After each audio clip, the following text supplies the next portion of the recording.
the screen go. Yes. All the photos that I'm going to show are actually from trips I've been on. This is me here on the mountain river, and I'm hoping to recruit people to whitewater tripping. So I'm going to show some nice pictures. Now I'm having trouble making my screen advance. Oh, there we go. So let me introduce myself. Glenn has given you the sort of the capstone. I've been tripping for about 40 years, whitewater tripping for about half of that, for about 20 some odd. And I've done a lot of expedition canoeing up north, both on self-guided trips and with companies such as Black Feather. So I've seen what professional guides do, and actually I think that club trips probably do better than professional trips, because the quality of tripping and camping expertise on a club trip is certainly much higher than average. So you go on a club trip, you're probably going to see some fairly high-skilled people. So the way I've set this up is sort of try to hit the high points of what it is to lead trips. And talk about the organizing of the trip itself, and some of the management issues on the trip, and also in the end club bureaucracy, because I think most of the names I see on the screen are club members, and if we do a club trip, we have to deal with certain elements of club bureaucracy. Oh, and I should just mention that if you have questions, if you put them in the chat, I'll try to respond as we go along. So organizing. Well, the two things you really want to know about when you organize a trip, be it whitewater or flat water, is what's the water going to be like? Is it going to be a class 3 continuous river? Is going to be small lakes with lots of portaging, or a big lake that you'll have to do an open water crossing, and what the weather conditions are going to be like that that weekend or that week. So you'll have to think about that, and be assured that your trip is prepared for it. And preparation will be both equipment and people. And obviously, from the whitewater side, there are some trips that people may not be skilled enough to do. There are some trips that I'm not skilled enough to do. And so one has to be, one has to recognize that. But even with a flat water trip, you'll have to think about who the people are and their skill and physical condition levels, just to know what you're going to be taking people into. The other big thing about the location is roads and access. You want to be able to get in and get out, and so you'll have to plan your plan that, and you'll have to look at vehicle shuttles, if there is going to be a shuttle, if it's just not a big circle and coming back to the same spot that you started from, and how to organize the people and vehicles to do that. You might have to look at the condition of roads. There are some, certainly in this area, there are a lot of rivers that you can you can drive into, but not if you have a usual vehicle, and certainly not if you have a Honda Civic. So you'll have to look at road condition as well. The other thing, and I'll probably touch on this later as well, looking at roads and access, one always wants to keep in mind, where can you get out if you have to? If you go in, for instance, into Algonquin Park and do the classic Lake Traverse to McManus trip down the Petawawa, there are a couple places where the roads are relatively close, and there are logging roads or park roads that you can walk out to the main road on without a lot of difficulty. And a lot of other places where you're really in the middle of nowhere, it's really send a helicopter time if you have a serious difficulty. So you would want to look at that, like, where can I get out if I have to get out before I complete this trip? So those are things that you definitely will want to keep in mind when you're planning your trip. Another thing, of course, almost goes without saying, is you'll have to look at the people that are signing up for the trip or that you're recruiting. And it could be either way. Sometimes you recruit for a trip.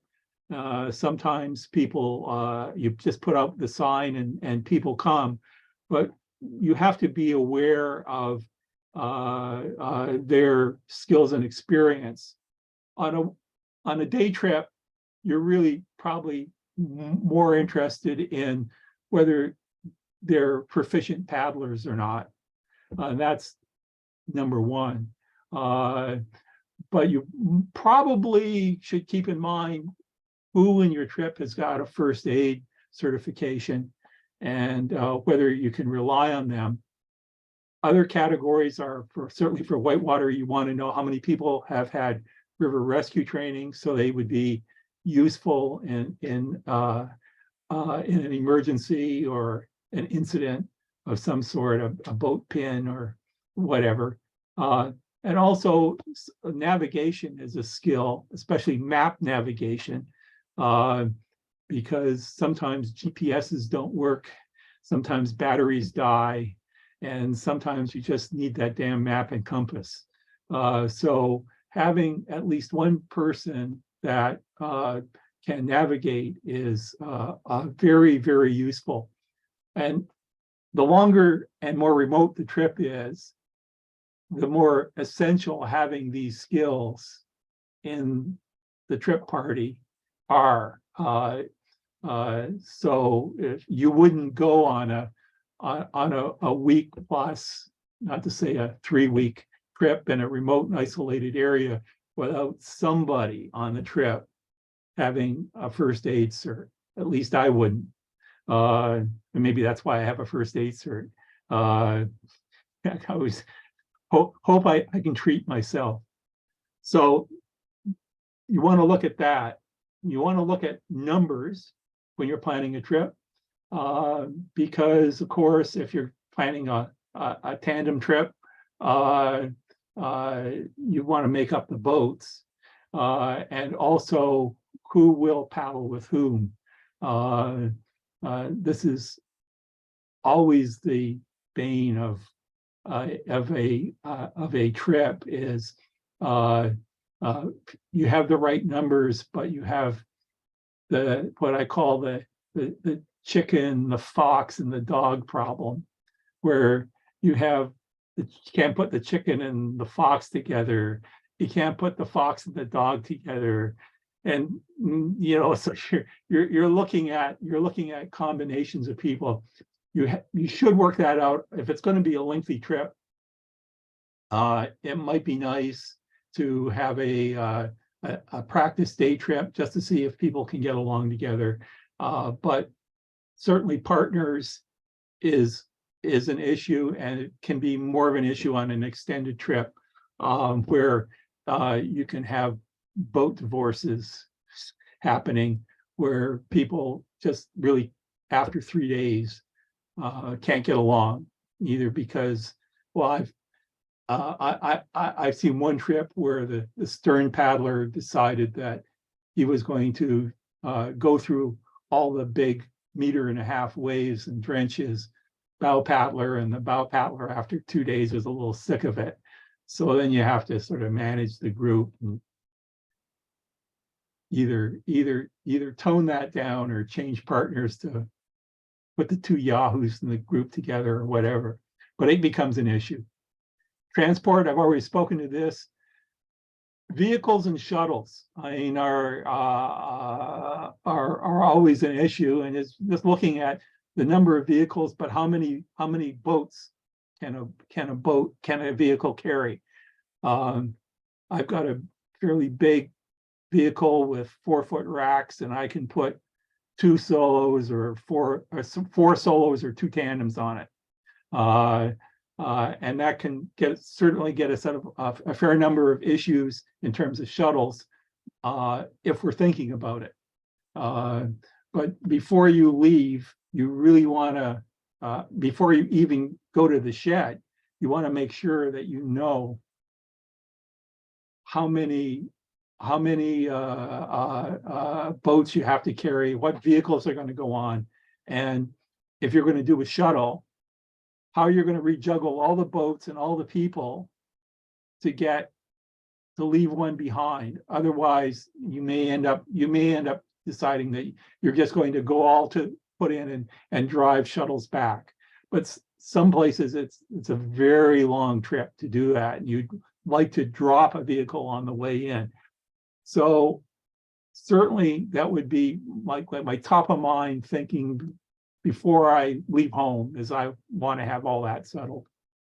Certainly boats, you want to have club boats booked. You want to know that if there are going to be private boats, you'd like to have a good idea what kind of boats they are, whether they're properly outfitted, whether they're going to be compatible with the group. I occasionally have had to tell people that I won't accept their boat on a trip because it's not properly outfitted, and I really don't want to be involved in a whole afternoon rescuing their boat off the bottom of the Ottawa River. So, I mean, it's an issue. It's something that you have to keep in mind, that usually it's no problem. They're all club boats or private boats. They're all outfitted correctly, and you don't have to worry about it. But it should be a thing in the back of your mind if you haven't seen a paddler or a boat before, like what is actually being brought to the party. And certainly for extended trips, equipment is something that absolutely needs to be worked out. You've got to work out tents just like you work out boats. You've got to make sure everybody has a tent, that you don't have too many tents, that people that are compatible are tenting together, and also group gear. Obviously, you don't need 5 first aid kits and 3 sets of kitchen gear, because you'll have to carry it at some point. So you'll have to take an equipment list and sort it all out, make sure you've got everything, but you don't have spares. I was on one trip not too long ago where we had a terrible time. We couldn't figure out why we had so much gear, why there was so little space in the boats. And it turned out that one individual had brought pretty much duplicate group gear for, well, first aid kit, other equipment that we had, and it had taken up a lot of space. So we were squeezed instead of comfortable, and we didn't really need 2 of everything. Okay, on the trip itself. The trip itself is really all about expedition behavior, whether it's a day trip or a 3-week remote and isolated trip. And it really means that participants should be like it says here, and you should be like it says here, a nice, helpful person doing your share of work, dealing with conflicts openly and honestly. And the goal of good expedition behavior is to work well together, not necessarily become good friends, but you're going to have to live together for whatever the trip is, whether it's a day or 3 weeks. You really have to keep this in mind. And if you're the trip leader, you've got a few special things that you probably should be doing to encourage proper expedition behavior. Obviously, if it's not there, people won't have fun. Whatever their objectives are won't be met. People may go away mad, and you could end up in a sense safety could be compromised. I mean, I unfortunately have seen instances where one person will become alienated from the group, and then they sort of withdraw, and they can either withdraw mentally or physically or both, and then become a safety issue because they aren't taking part in risk management discussions, because they may wander away from the group and we don't know where they are. There's a whole bunch of issues that can occur if expedition behavior is lost. So what do? Well, talking. Before you go on a day trip, most of this stuff is pretty minimal. You might inquire at the put-in on a day trip what people's goals are for the day, but a lot of times it might be just, we want to go to some sandy beach and have a swim. Well, that's fine. But on an extended trip, this can be more elaborate, and you get a lot of goal conflicts around what people want to do. I recall one classic one for me is I like to fish, but a lot of times the best fishing spots aren't where you're going to stop, because you've got a trip plan and you've got to get to point A by the end of the day, and that great fishing spot that you read about with the 20-pound lake trout. Sorry, we had to drive right over that because we had to get 10 clicks beyond it by the end of the day. Sorry. Well, like things like that you need to know. I was on one trip, I was on the Missinaibi, and there was one guy on the trip that was a bird watcher.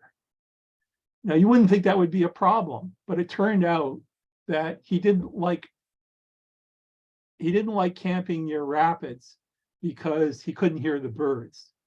Unfortunately, unless you were camping in actual like bushwhacking conditions, no campsite. All the campsites were at rapids, so we had to do some sort of compromises. We did some bushwhacking camping to accommodate this character, but it would have been good for us to know that before we planned the trip out, because we might have done a few things a little differently. So the other things are expectations, and when you meet with your trip, you talk about the pace, you talk about workload, and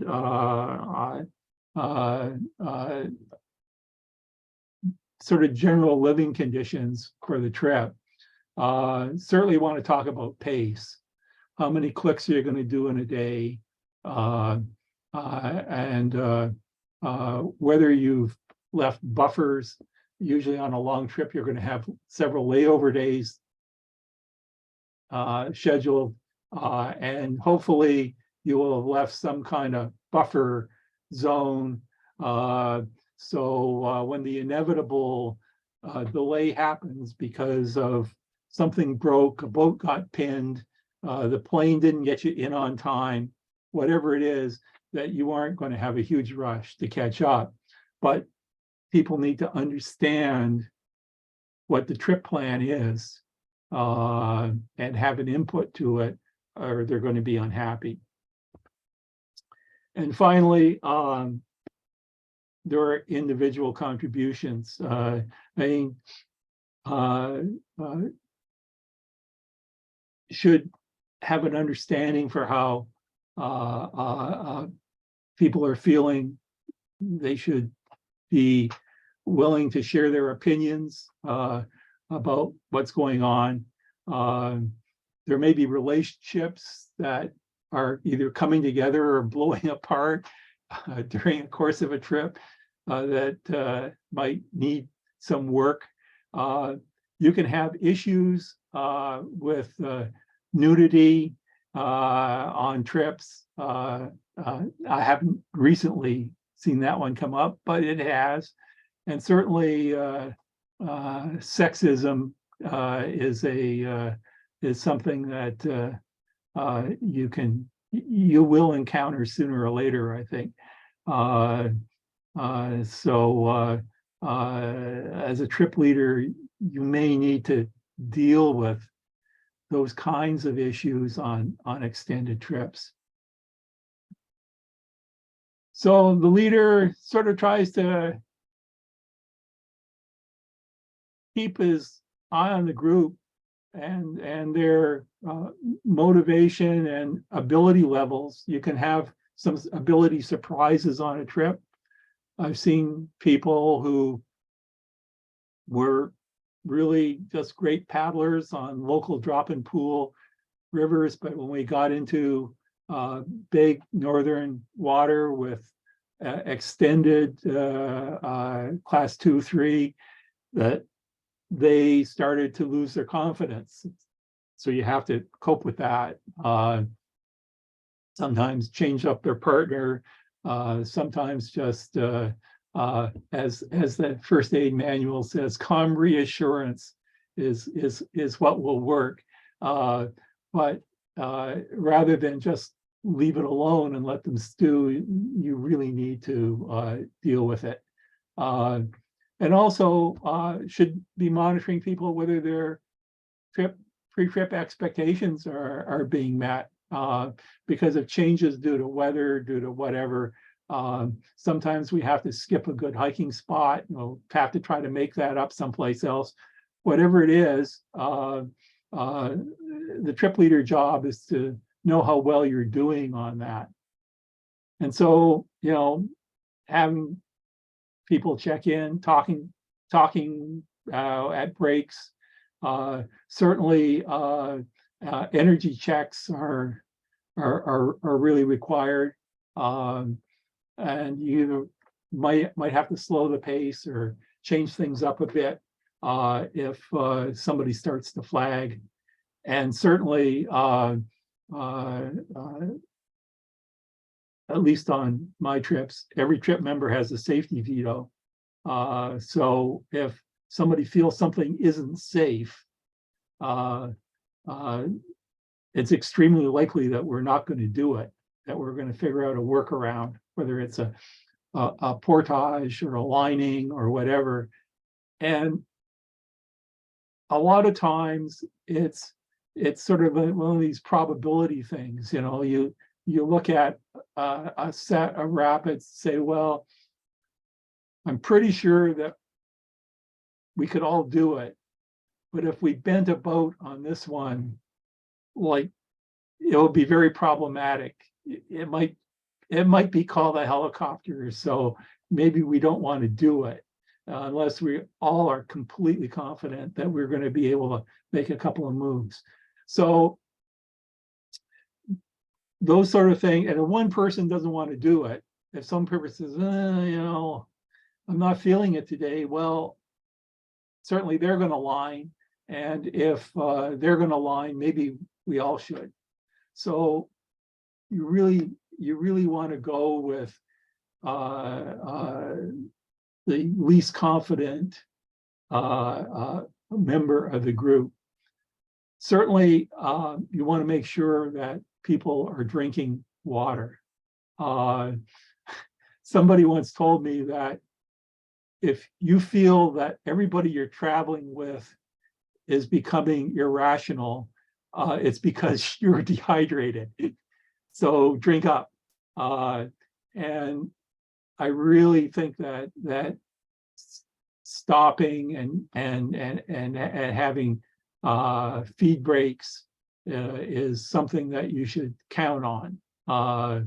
And sometimes if it you just might want to sit in the boat and let the current take you and have a break, but you've really got to make sure that gets done, because if people start to get run down, especially if they start to get dehydrated, you're going to have medical issues on your hands and performance issues pretty soon. So those are things that, if you're a trip leader, you should have that in your mind. And seeing as you're dealing with adults, that we're not in a work group, we don't have a hierarchy, you will only be able to make suggestions most of the time. So when you do communicate, especially if it's an intervention of some sort, you really want to be relaxed, be open. You want to just squarely face the person and outline what you think the issue is, and you want to hear their story as well. Whether they feel that like the risk envelope is being exceeded unnecessarily because Joe and Susie are yahoos and are going to have an accident, or whatever it is, it's necessary for you to take that in as well. And I always say, expect a cow when you're giving feedback, because cows have got 4 stomachs, and when they take something in, sometimes it's digested right away, sometimes it goes into the 2nd, 3rd, or 4th stomachs, and sometimes it's not digested at all and just comes out as a cow pat. So you sort of have to expect a cow. Don't expect anything to happen right away, and maybe nothing will happen at all. Maybe it's something that will have to go into making up your next trip, either dealing with that individual's compatibility issues or excluding them or whatever it is. But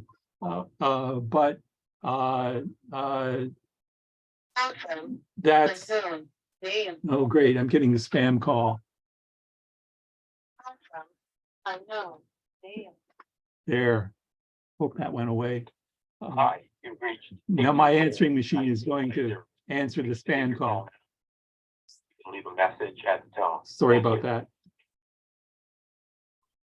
So here are some scenarios to think about that represent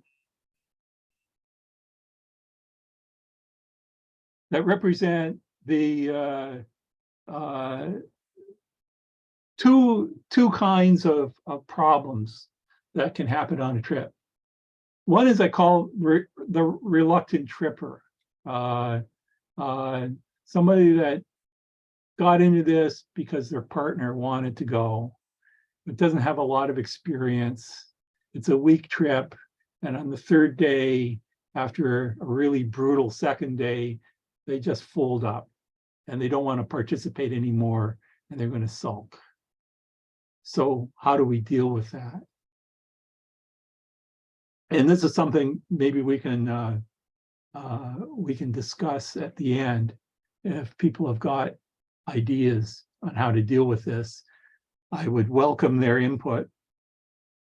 I mean, my reaction is that this is maybe something their partner can deal with, maybe depending on sort of the current state of the relationship that day. And if you're halfway down a river and you're as far from the put in and the takeout, sooner or later, they're going to realize that they're going to have to rejoin the trip. So I wouldn't push too hard. I would hope that they would see the logic of their situation in an hour or two.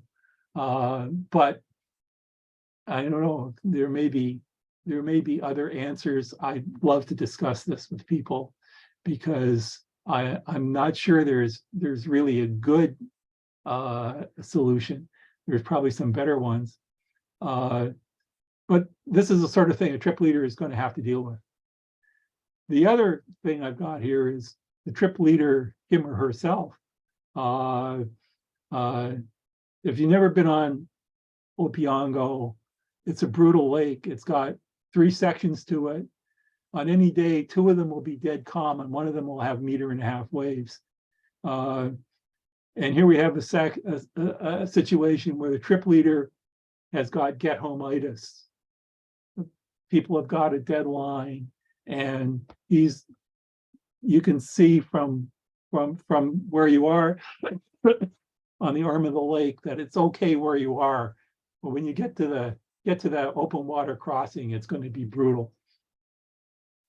Now, if I had a trip leader that said we're going to do this, I would say, well, I'll see you at the takeout tomorrow, I guess, but I ain't going. So that would be my answer as a trip member. But as a trip leader, there are some things that are really just not worth it.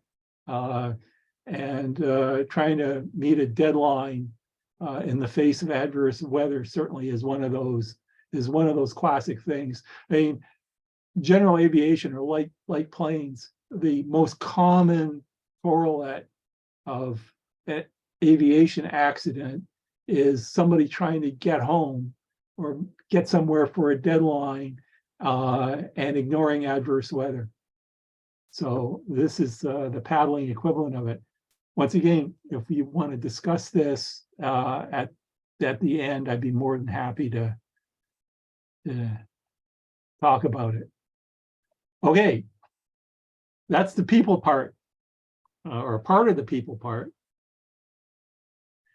The other consideration as a trip leader is risk management. I mean, shit happens. I mean, there's never been a trip that I've been on where we didn't have one incident that could have spoiled things. And a lot of times it's pretty simple. Somebody went over a ledge, banged on the ledge on a rock, broke their seats out. Well, we carry repair gear so we can fix it. But if you didn't carry repair gear, you might have a problem with it. So there's always something is going to happen. Most accidents really aren't. When you start thinking about what leads up to an accident, it's very often, take an open water crossing.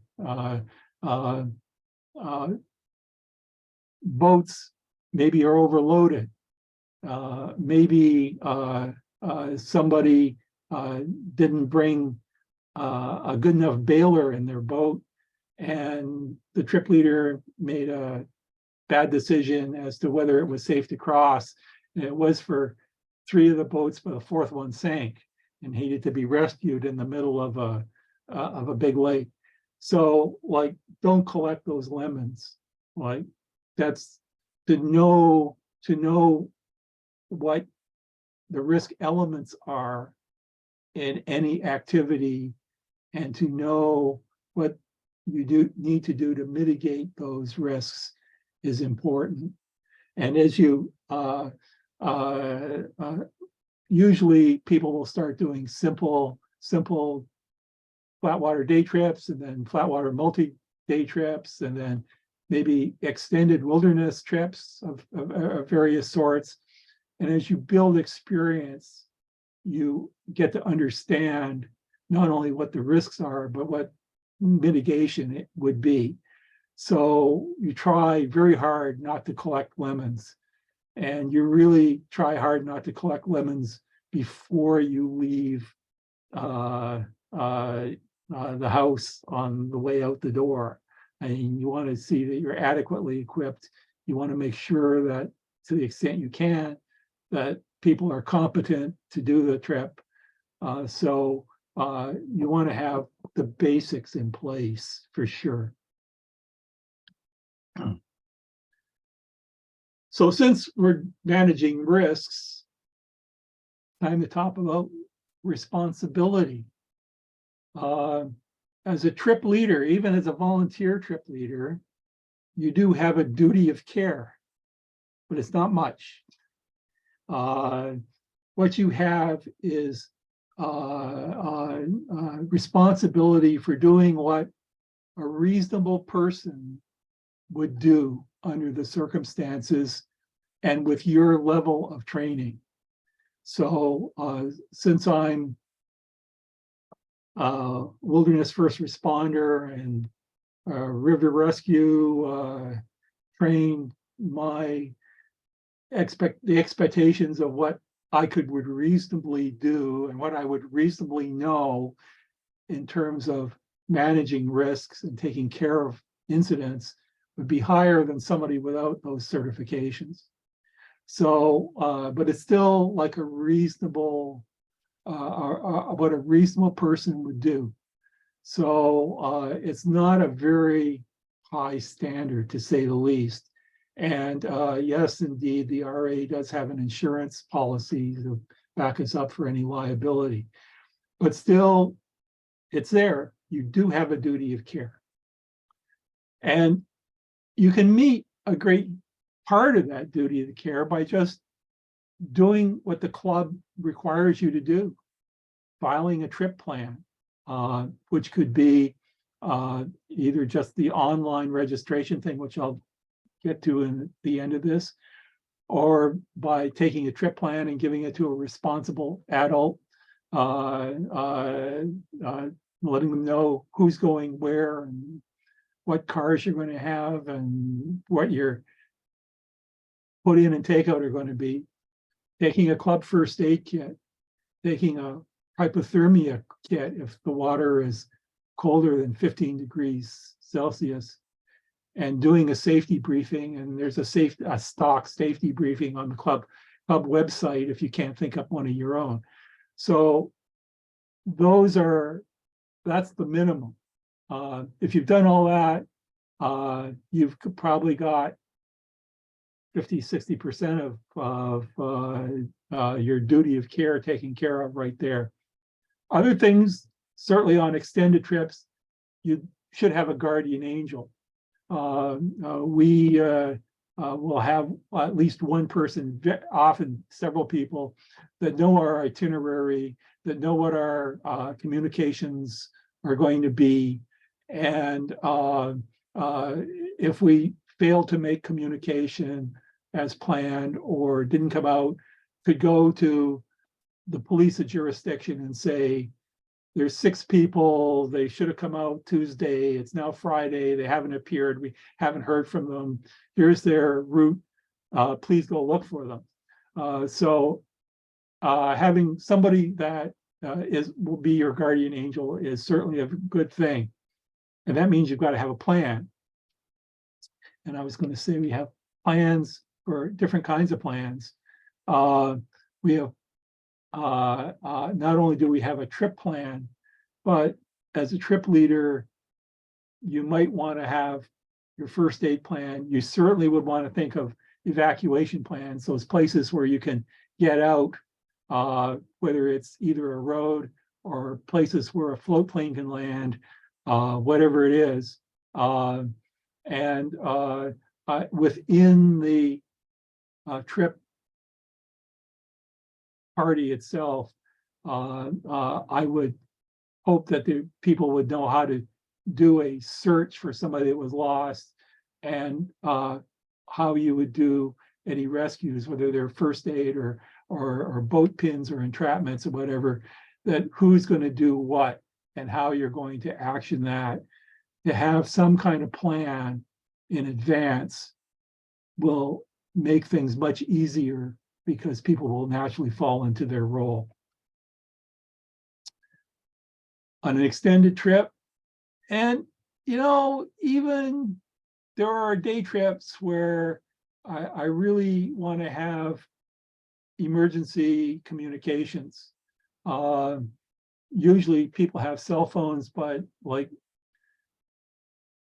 10 clicks away from a major highway in Ontario, you're probably not going to get a signal. And so VHF, especially if you're doing big water crossings, would be an option. And otherwise, having a beacon, whether it's an inReach, which is the more modern kind, or a Zotero or a Spot. My first generation Spot still works fine for sending up an SOS flare and for doing an I'm okay daily report.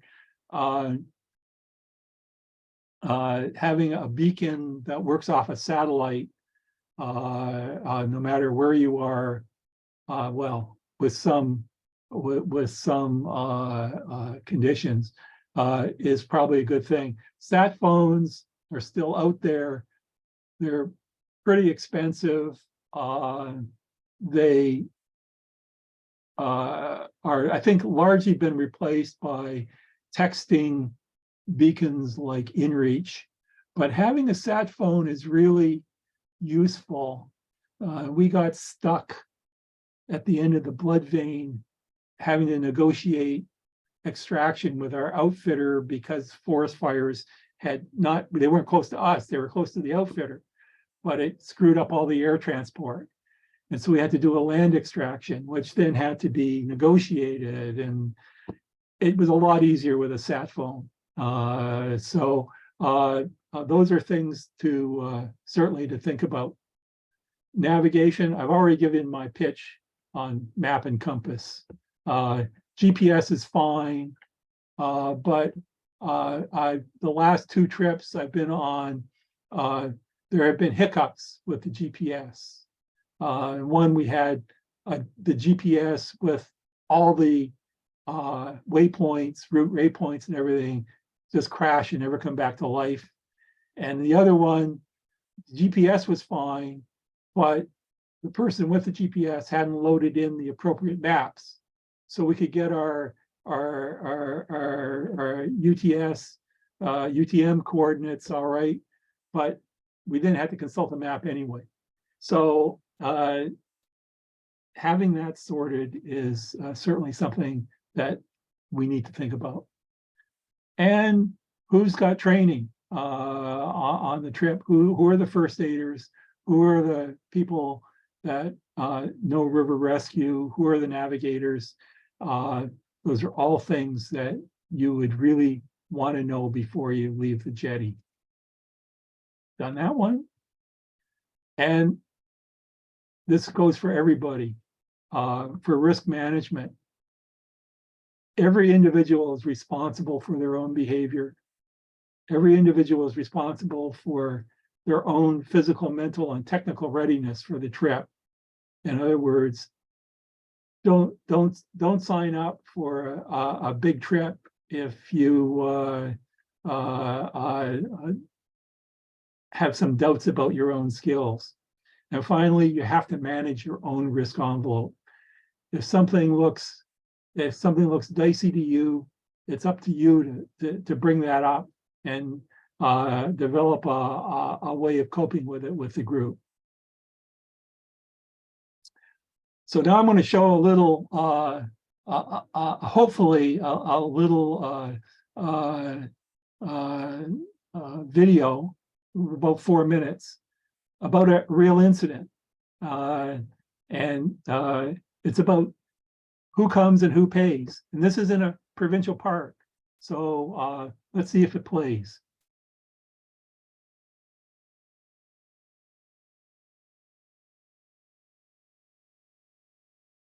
We were dispatched to a medical call in Killarney, There was a 55-year-old lady that had a severely broken leg on the rugged Silver Peaks Trail.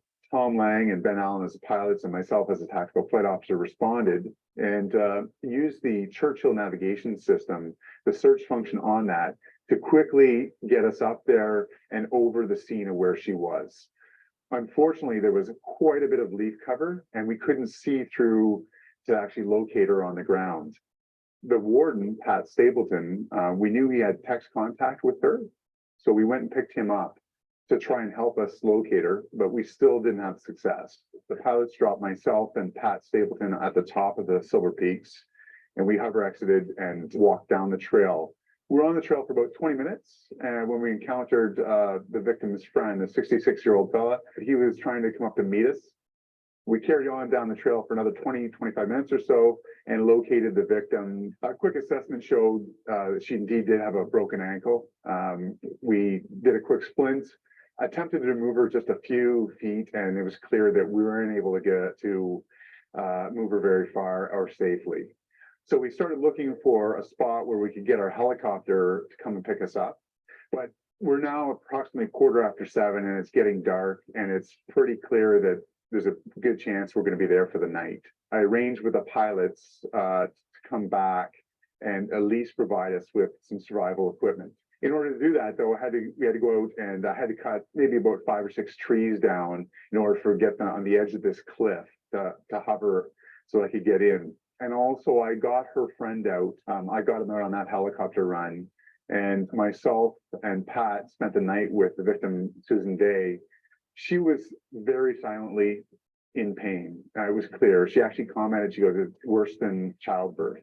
The next morning we got up, and unfortunately, and of course Murphy's Law is that the weather was down. The helicopter wasn't able to get in because it was overcast. So it wasn't until about noon that Dan Mulligan was able to get 3 ERT members in, Matt Pentney, Brendan Clark, and Corey McEachran. We were able to get her onto a stretcher where we were able to get her up this rough terrain over this plateau to the actual cliff where we had cut down those trees. We got her out. She was safe. She's super thankful. But I attribute this safe rescue to teamwork, not just myself and Pat on the ground dealing with her at night, but I'm talking about the ERT members, the pilots involved, and the whole real system as far as the training goes, from wilderness survival, the ERT members' low angle rescue training. This whole range of training that's involved, and it's a big team effort.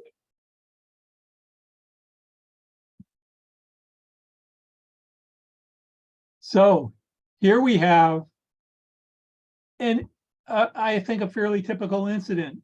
It's in a provincial park, but just look at the resources and the time that was required to extract the casualty. That was a lot of time, a lot of effort.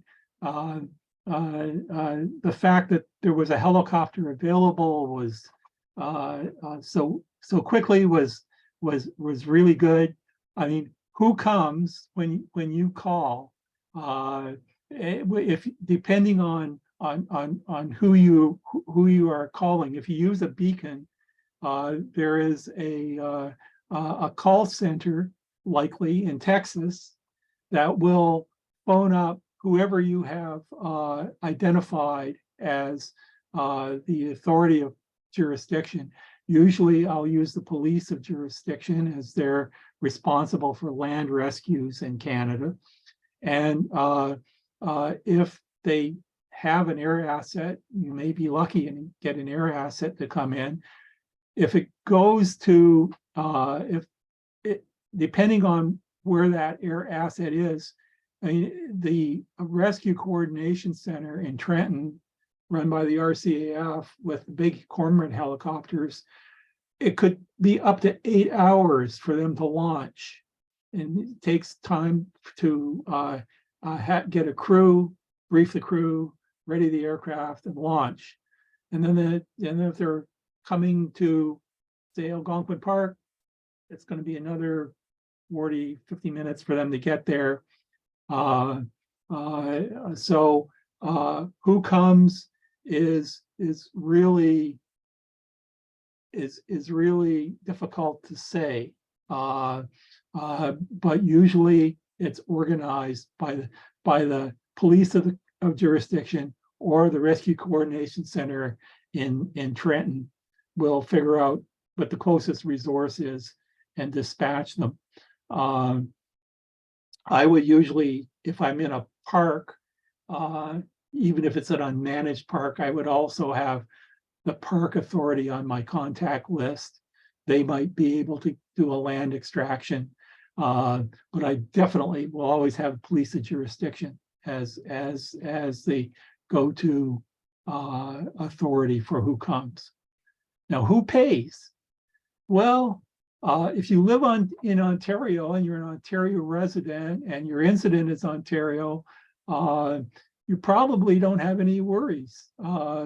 If it's a government resource that comes, you're not going to be charged for it. Even if it's the orange air ambulance that gets dispatched, that's covered by OHIP, you're fine. If you're in another jurisdiction, it depends. Federal resources will pick up anybody for free anywhere, but there might not be the resource that's dispatched. Other provinces may not honor OHIP for extractions, or may want you to pay up front and then ask you to figure it out with OHIP later on. And if there's a private resource used, they definitely are going to want to be paid. So who comes, who pays? It can vary a lot. The quick resolution of this is to have insurance. I have extraction insurance that I was on the Tatashini River last year, which is partly in the Yukon and mostly in Alaska. And my travel insurance would do an air extraction. It would put me up in a hospital if necessary for 2 to 3 weeks because of the COVID stuff.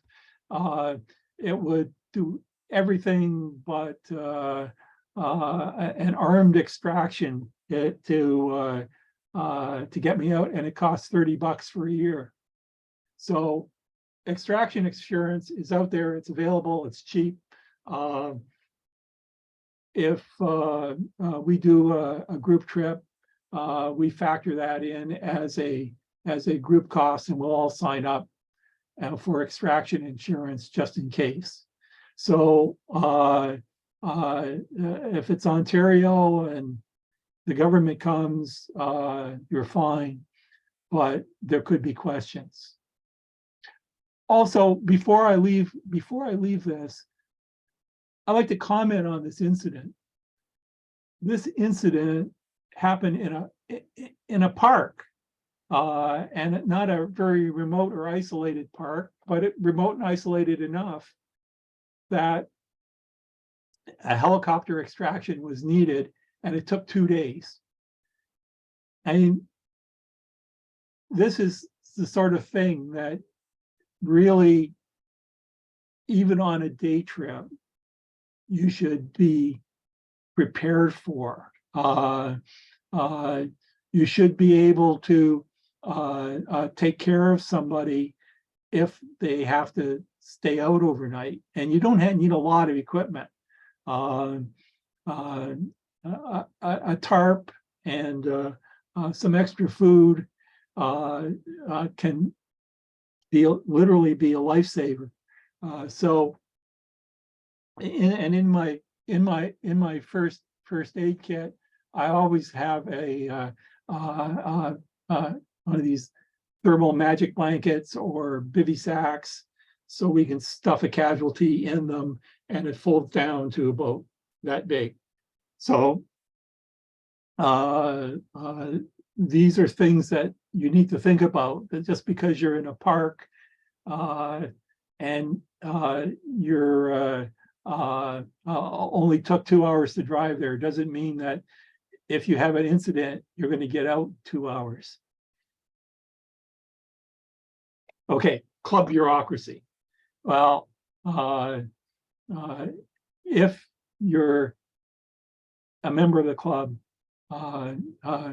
we would really appreciate it if you advertised your trip and just didn't take your 3 closest friends with you. You'll have to sign out gear. You'll have to get the shed combo, and you'll have to deal with equipment loss and damage if there is any. So unfortunately, this probably doesn't show up very well, but this is posting a trip on the club website, which is what I would do. And it's sort of fill out this form. And at the bottom down here, it says, do you want to post this to a forum? And if it's a flatwater trip, you post it to the flatwater forum. If it's a whitewater trip, you post it in a whitewater forum. And then you will get advertising for your trip. It'll appear on the calendar, and it'll go out to anybody that's subscribed to the forum, and they'll have whatever you put in as a contact to sign up for your trip. So the next page of the trip registration form is putting in the dates, so it'll go to the calendar. And the final page is one that I always use to get people to sign up to the trip. And the center block here is you cut and paste the trip description into this part of the forum. So this will go out on the forum to people. I usually don't ask to approve people to join trips. I'm not usually doing challenging rivers as day trips. And so if you've passed the basic whitewater and you're on the list, you're good to go on 99% of my trips. And so you fill out this form, and then the computer will create your part of your trip plan. It'll give you who's coming on your trip and their emergency numbers and their contact information. So you can just print this out, stick it in your day bag, and you're good to go. So that is that. So I guess now I am going to be open for business. So you can either put something in on the chat, or you can just raise your hand on the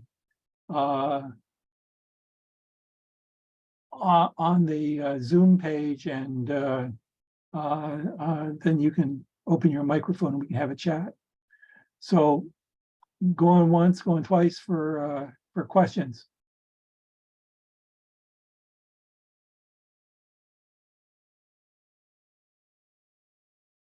Did I put everybody to sleep?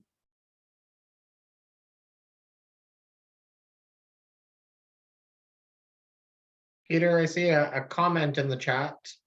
Yeah, there is a comment, and this is certainly the way to get,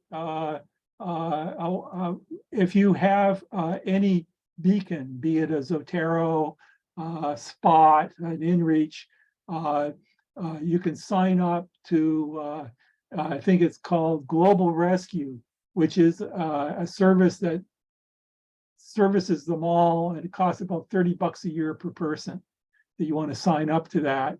The only thing is you either have to phone them to into their coordination center directly, and you probably need a sat phone to do that because it's a 1866 number, or you push the SOS on your beacon, and they'll come and get you out somehow.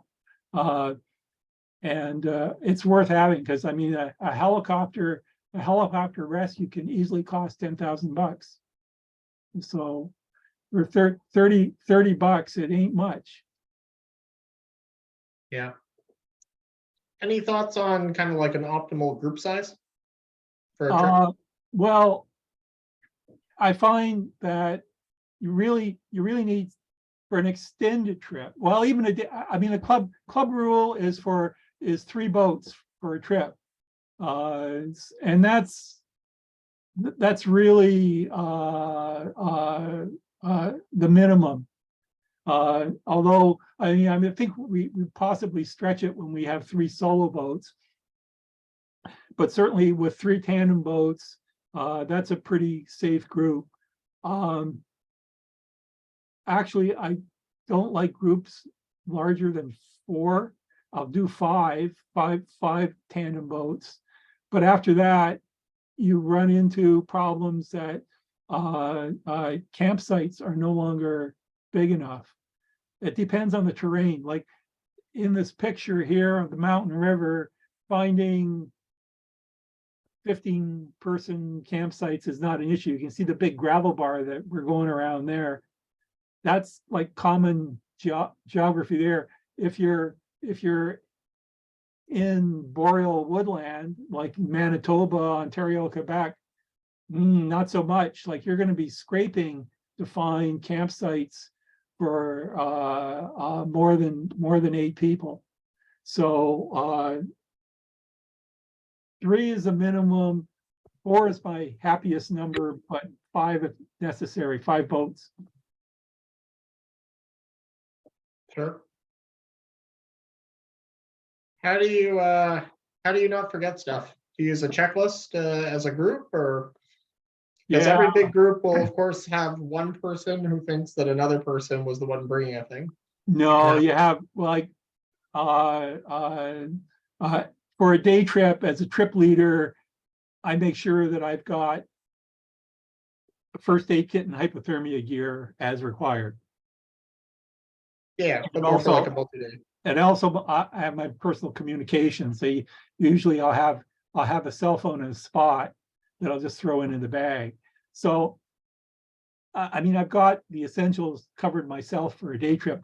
For an extended trip, we certainly want to sit down. You're going to have group meetings with lists, and the lists are endless. There's equipment lists.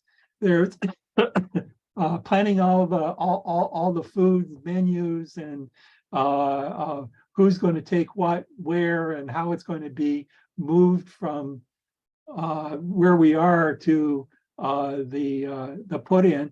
All has to be taken care of, and things like first aid kits and repair kits. Yeah, definitely use a list. Check off what you're taking and what you're going to leave behind on those lists. The Boreal River on their website, they've got excellent recommendations for both first aid kits and repair kits. So if you're doing an extended trip, the club first aid kit is really not adequate. So you'd really want to look at a outfitter's list to do an extended trip. And there are lots of lists available everywhere. You won't have trouble finding one.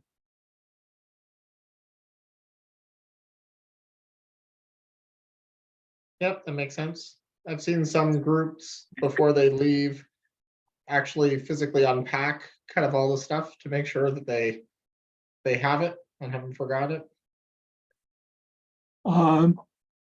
Well, yeah, trust but verify, as Ronald Reagan said. We will usually have more than one person involved in certain things, but I mean, I've never like done a pack check for people. If I thought I had to do that for somebody, I probably wouldn't have them on an extended trip in the first place. Somebody that's, if somebody says they're going to bring something, I'm pretty much going to count on them to turn up with it. Although I did have one trip where I wasn't the trip leader, and we turned up at the shed to do a weekend trip, And it turned out that nobody had brought a repair kit. And it was like, Lulu question coming up. why? You know, like, well, we're only going, you know, locally, so what could possibly go wrong? I said, oh yeah, well, you know, getting pinned on the Petawawa is pretty much as bad as being pinned on the mountain. So let's throw in a repair kit. I see I've got a question here. Do all trips need an assigned leader? The question is yes. When you're in a club context. The club contexts are legally, because we're a club, and this can't be escaped, okay? Because we're a club, any club trip is classed by Transport Canada as a guided excursion. Therefore, it needs a guide or a leader.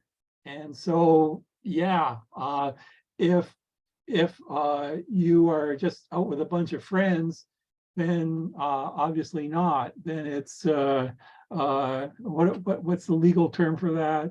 A group adventure or something like that. But it doesn't have that. There's no expectation of leadership. But because we're tripping in a club context, yeah, legally you have a leader whether you want one or not. And you can say why 3 boats is a minimum. Well, you need three boats. If you've ever had an incident of any sort, you run out of equipment and labor astonishingly quick. Like even in a flat water trip, if you had somebody who became incapacitated, you know, the broken ankle or whatever incident, hiked up a trail and broke their ankle, and they're in too much pain, they can't paddle. Well, how are you going to get out? If you've only got 2 boats, I suppose somebody will paddle them out, but if it's a long way and the wind's against you and anything like that, plus, I mean, any equipment breakages, if for some reason you lose a boat, and this could happen obviously maybe easier on a whitewater trip.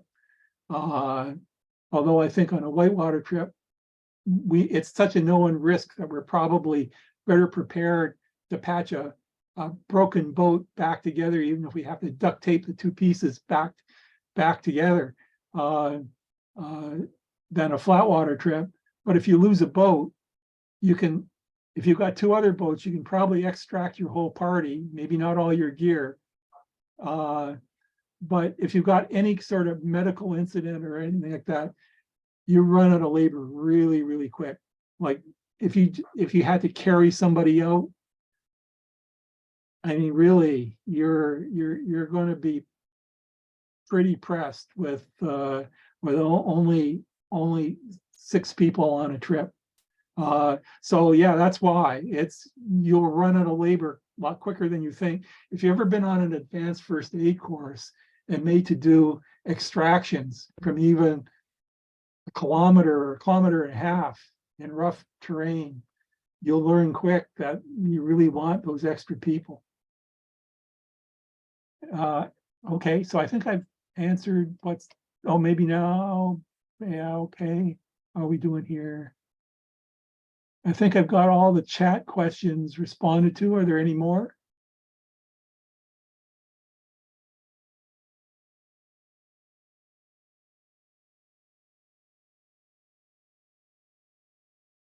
I guess that's good.